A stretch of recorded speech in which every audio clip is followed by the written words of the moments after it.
기독교 고전 읽기, 기독교 강요 계속 읽겠습니다. 그러나 무엇이 오늘날 세계의 많은 사람으로 하여금 그 뿔난 감독들을 존경하게 하였습니까? 이 뿔난 감독이라는 말은 이제 감독은 비샵입니다. 이 감독들이 카톨릭 감독들이 쓰는 모자가 죽은 물고기가 입 벌리고 있는 것 같은 모양입니다. 그걸 이제 뿔로 비유를 하는 거고요.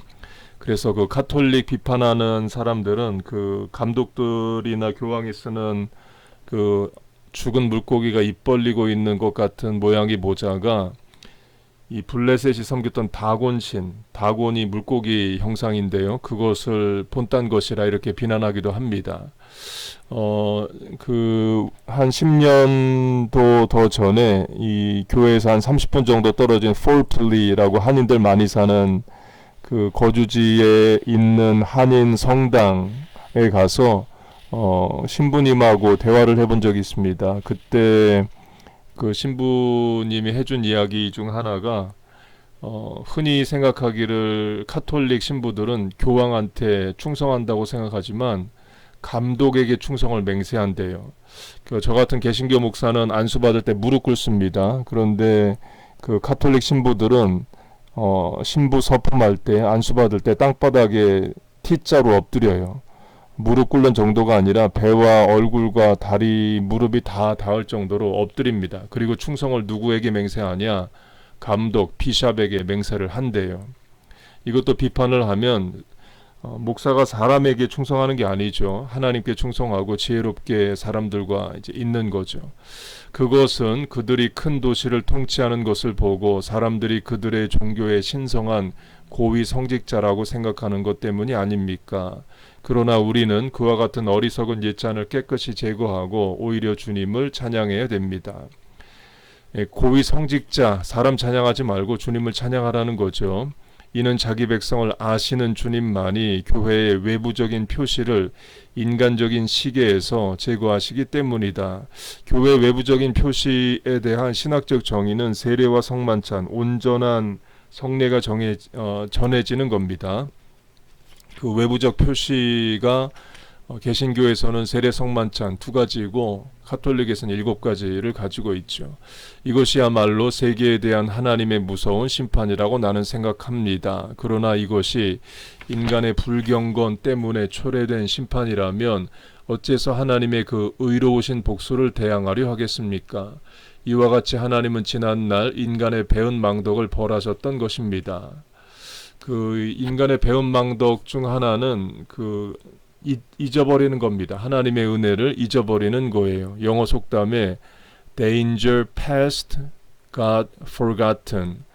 어려운 일이 지나가면 신은 잊혀진다는 말이 있습니다. 어려울 때 간절히 찾았던 하나님을 어려움이 지나가면 그 하나님 안 찾는다는 거죠. 이 배은망덕입니다. 다윗으로 하면 양치기로 살던 인생을 왕 만들어줬더니 간음하고 살인해요. 그런 게 배은망덕이죠. 사울 왕으로 하면 양치기로 살던 40살까지 양치기로 살던 사울을 왕 만들어줬더니 하나님께 불순종합니다. 그런 게 배은망덕인 거예요. 저와 여러분의 오늘의 위치와 삶은 다 하나님의 은혜입니다. 이번 코로나 바이러스로 더 분명히 깨닫는 것이 코의 호흡을 우리가 주관을 못해요. 이 호흡기 질환, 이 R 들어가는 거, SARS, SARS, 또 MERS, MARS, 또 이 코로나 바이러스 할 때 그 R이 respiratory, 호흡기 질환 아닙니까? 그 숨 쉬는 거 하나도 우리 인생이 자기 의지대로 못합니다. 그래서 하나님 다 도와주셔야 되는 거예요. 즉 자신이 주신 진리를 반항하여 그 빛을 소멸했기 때문에 하나님은 그들의 눈을 멀게 하여 어리석은 거짓말에 속게 하시고 깊은 어두움에 처하게 하셨습니다. 그러니까 교황과 카톨릭 교회가 이제 어리석어졌다는 것을 이제 비유적으로 말을 하는 겁니다. 이때 빛은 이제 말씀으로 해석할 수 있습니다. 하나님의 말씀에서 벗어나서 교회의 전통과 교황의 이딕트, 칙령에 의해서 움직여지는 카톨릭 교회를 이제 거짓되다고 비판을 하는 거죠. 그래서 참된 교회의 형태가 나타나지 않았던 것입니다. 그러나 이와 함께 하나님은 어두움과 오류 가운데서 흩어져 숨어 있는 자기 백성을 멸망해서 구원하셨습니다. 이 사실이 조금도 이상할 것이 없는 것은 하나님은 바벨론의 혼란과 심각한 시련의 불꽃 속에서도 그들을 구원하시는 방법을 아시고 계셨기 때문입니다. 다니엘서 3장. 저는 지금의 교회의 형체를 거짓된 허식에 의해 판단하려는 그들의 욕망이 얼마나 위험한가를 지적하려고 합니다. 나는 이에 대한 논의를 장황하게 끌지 않기 위해 이를 상세히 논술하지도 아니하고 개략적인 진술을 하는 정도로 그치려고 합니다. 사도직을 계승했다고 하는 교황과 이 교황에 의해서 기름 부음을 받고 성별되었다 하는 감독들, 비샵들, 이들이 주교관과 그 죽은 물고기 입 벌린 것과 같은 쓰는 모자, 홀장, 그 셉터, 손에 드는 막대기 같은 것을 가지기만 하면 이것으로 그들은 교회를 대표하며 그들은 자신이 교회 자체로 고려되어야 하기 때문에 그들에게 오류가 있을 수 없다고 사람들은 말하고 있습니다. 교황이 사도직을 계승했다는 것은 성경이 없는 겁니다. 그 로마 교회의 수위권을 주장합니다. 예루살렘 교회, 안디옥 교회, 콘스탄티노플 교회, 알렉산드리아 교회, 안디옥 교회와 같은 초대교회 5개 교구의 그 대표보다 로마가 더 우월하다는 거예요. 우리가 우월한 이유는 베드로가 로마에서 죽었다는 거예요. 성경에 없는 얘기입니다. 그리고 꼭 베드로가 로마에서 죽어서 로마 교회가 수장이 되어야 되는 게 아니죠. 베드로가 예를 들어 안디옥에서 죽었으면 안디옥 교회가 그럼 뭐 교회 수장입니까? 그런 건 아니죠. 예수님은 예루살렘에서 돌아가셨어요. 예수님 돌아가신 장소가 중요한 거지 베드로가 어디서 죽었느냐는 중요하지 않습니다. 그리고 사도직을 왜 교황만이 계승을 합니까? 동방교회나 개신교회도 계승을 하는 거지 자기들만이 사도직을 계승한다고 주장하고 다른 교회는 교회가 아니라고 하는 게 교만한 거죠.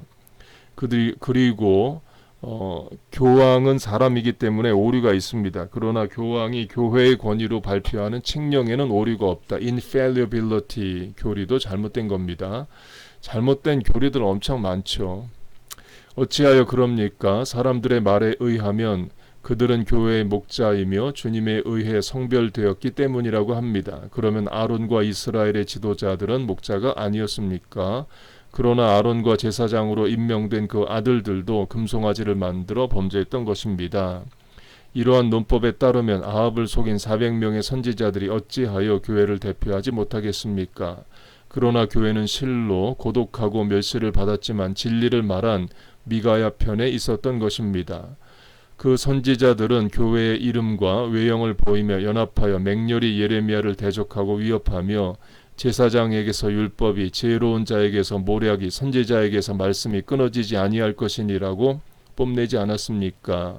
예레미야는 이 모든 선지자를 대항하여 홀로 보냄을 받아 율법이 제사장에게서, 모략이 지혜 있는 자에게서, 말씀이 예언자에게서 끊어지게 된다는 주의 말씀을 선언하였던 것입니다. 그러한 허식은 제사장들과 서기관들 그리고 바리새인들이 모여서 그리스도를 죽이려고 모의하기 위해 모였던 그 회의와 빛나지 아니하였습니까? 이제 그들로 하여금 가서 그 외부적 가면을 그대로 쓰고 그리스도와 하나님의 모든 선지자를 분리주의자로 만들고 반대로 사탄의 사역자들을 성령의 기관으로 삼게 하시옵소서. 이 가면이란 말이 나왔는데요. 가면이라는 말의 그리스어로 페르소나입니다. P-E-R-S-O-N-A. 여기서 영어 단어 person이 나오죠. person에서 personality, 인격이란 말도 나옵니다.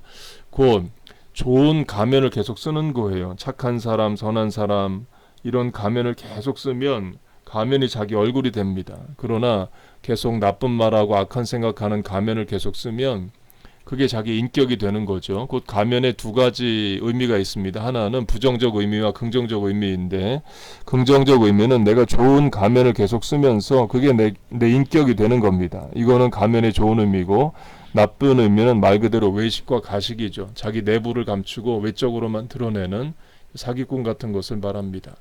그러나 그들이 진실한 마음으로 말한다면 그들로 하여금 나의 질문에 성실히 답하게 하여 주옵소서. 그 교회 문제와 갈등에 있어서 왕들이 중재자가 되어달라는 겁니다. 이런 전통은 그 콘스탄틴 황제에 의해서 4세기부터 시작이 됩니다. 그 초대교회의 여러 교리들, 삼위일체 교리, 예수님의 두 본성, 들로 대표되는 많은 교리들이 결국에 황제와 왕들에 의해서 조정이 돼요. 그러니까 그 감독들이 모여서 회의를 하려면 여행 비용도 내야 되고 숙식비도 내야 되죠. 그걸 다 왕들이 냈습니다. 황제들이 냈습니다. 그래서 나쁘게 말하면 교회의 신학적 결정에 세속 권세가 들어오게 되죠. 그러나 또 그렇게 안 하면 또 정리가 안 되는 면이 있었기도 했습니다. 또 부정적 의미는 황제들의 신학적 성향에 따라 지금 우리가 볼 때 잘못된 것들이 당시 정통 교리로 정해지기도 합니다. 그런데 그 대신 이제 황제 세속 권세를 긍정적으로 보면 이단들을 처벌할 수 있는 권한은 그 세상 권세에 있죠. 교회가 이단들을 잡아서 교회에서 막 죽이고 그럴 수는 없는 겁니다. 예를 들면 지금 이번 코로나 바이러스로 수면 위로 많이 드러난 신천지 이단으로 하면 정상적인 교회들이 신천지를 어떻게 벌하겠어요? 말로만 하는 거죠. 말로만 정죄하고 말로만 이단이라고 말하지만 세속 권세, 정부 같은 경우는 세무조사도 할 수 있고 비영리 기관 취소도 할 수 있고 또 감옥에도 넣을 수 있고 할 수 있는 거죠. 이 칼빈도 그래서 이 프랑스 왕이 중재를 요청을 하는 거예요. 근데 중재를 요청한다는 자체는 중재가 안 된다는 거죠. 그러니까 프랑스는 예나 지금이나 카톨릭으로 기울어져 있습니다. 지금도 개신교회가 약한 곳이 이제 프랑스입니다. 즉 바젤 회의에 따라 결정에 따라 유게니우스 EUGENIUS의 배척을 받아 교황직에서 폐위되고 아마데우스 AMADEUS가 그를 대신하여 교황직에 오르게 된 후 그들은 교회가 어떤 국민과 어떤 지역에 귀속되었다고 생각하였을까요? 그들의 아무리 극단으로 흐른다 해도 이 회의가 외면적인 형식에 관한 법, 합법적인 것이며 따라서 한 사람의 교황에 의해 소집된 것이 아니라 두 사람의 교황에 의해 소집되었다는 것을 부정할 수 없을 것입니다. 유니게우스는 자기와 함께 이 회의의 해산을 시도했던 모든 추기경과 감독들과 더불어 분파, 반역, 완고라는 죄목으로 정죄를 받았습니다. 그러나 그는 그 후 왕후들의 호의로 교황직을 완전히 회복하였습니다. 이렇게 되자 전체적이며 신성한 대회에 의해 공적으로 결정된 아마데우스의 선거는 결국 안개처럼 사라지고 말았던 것입니다. 곧 교회의 세속 권세가 들어오는 것을 말하는데요. 그러니까 13세기를 정점으로 교회가 세속 권세를 다스렸습니다. 교황이 왕들을 폐위하고 왕들을 무릎 꿇게 했었는데 이제는 세속 권세가 교회를 좌지우지하는 거죠. 그래서 왕들이 교황을 폐위했다가 다시 복권시켰다가 이렇게 됩니다. 이러면 교황이 정치적이 될 수밖에 없죠. 왕의 눈치를 보게 되고 지금의 로마 교황청도 세계 최대 정치 집단이라는 말도 있습니다. 다만 그 자신은 짓는 계획에 던져진 한 점의 편육처럼 추기경의 신분으로 만족할 수는 없었던 것입니다. 그 후 이 반역적이며 완고한 이단자들로부터 교황, 추기경, 주교, 수도원장 사제들이 속출하였습니다. 그들은 여기에 붙잡혀서 피할 수 없게 되었습니다. 즉 그들은 어느 편에 교회의 명칭을 부여해야 할까요? 예를 들어 교황이 3명까지 간 적이 있습니다. 이탈리아에서 1명 세우고 프랑스에서 1명 세우고 또 둘 다 안 된다 해서 새로 세우고 이런 식으로 교황이 1명이 아니라 3명인 때가 있었어요. 그런 때에 어느 교황이 교회를 대표하느냐라는 겁니다. 그러니까 그런 이제 모순들을 이야기를 하는 거죠. 교회는 한 사람이 대표하는 게 아닙니다. 바른 신앙 고백이 대표를 하는 거예요. 이 회의가 외면적인 위험에 있어서도 조금도 결함이 없는 회의였다는 사실, 그리고 교황의 두 교서에 의해 엄숙하게 소집되고 의장은 로마 교황의 사절에 의해 성별되었으며 모든 사건이 질서 있게 처리되었고 따라서 끝까지 위엄을 보존하였던 회의라는 사실을 저들은 부정할 것입니까? 그들은 유니게우스와 그의 모든 지지자들을 분리주의자로 인정할까요? 그러면 그들로 하여금 교회의 형체를 다른 말로 정의하게 하든지 아니면 그들의 수가 비록 많다고 하더라도 고의적으로나 자발적으로 이단들에게서 임직을 받았기 때문에 우리가 그들을 분리주의자로 간주하든지 둘 중에 어느 하나여야 할 것입니다. 그러나 그들은 교회가 외식적인 허식에 매이지 않았다는 사실을 비록 이전에는 찾아내지 못했다 하더라도 그들 자신이 이 허식에 대한 풍부한 증거가 될 것입니다. 그들은 오랫동안 교회라는 미명 아래 방자하게 그들 자신을 온 세계에 과시하였으니 그들이야말로 교회의 치명적인 해독이었습니다. 이게 굉장히 용감한 발언입니다.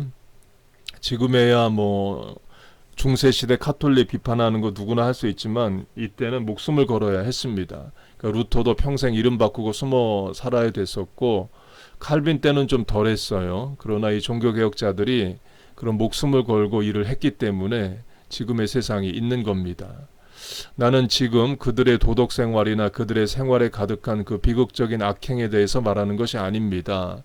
이 신학적인 문제를 말하는 건데요. 도덕적인 문제도 무지 말이 많습니다. 그래서 교황이 아들을 낳고 신부들이 자녀를 몰래 낳고 떳떳지 못하니까 교회가 고아원을 만들어서 키우고 이런 일들이 있었습니다. 그것들을 이제 보카치오 같은 문학가도 비판을 하고 에라스무스도 비판을 하고 다 비판을 했죠. 이건 상식입니다. 교회사에 나오는 일뿐만 아니라 세속사에서도 중세 천주교회가 도덕적으로 타락했다는 것은 상식적인 거예요. 그것은 그들이 스스로를 그 말은 들어야 하나 행위는 모방해서는 안 될 바리새인이라고 자처하는 까닭입니다. 이 바리새인과 같다는 거죠. 말과 행동이 다르다는 것. 이게 이제 하나님의 은혜에 대한 배은망덕인 거죠. 만일 폐하께서 조금만 틈을 내어 우리의 저작을 정독하신다면 그들이 교회라고 하는 교리가 영혼의 치명적인 해독이며 교회 반대의 선동자이며 또는 교회 파괴자라는 것을 아시게 될 것입니다. 그럼 프랑스 왕이 칼빈의 책을 다 읽냐? 안 읽죠. 이미 천주교로 기울어졌기 때문에 읽지를 않아요. 그래서 어떤 것을 강조한다는 것에는 그 이면의 문제가 있는 겁니다.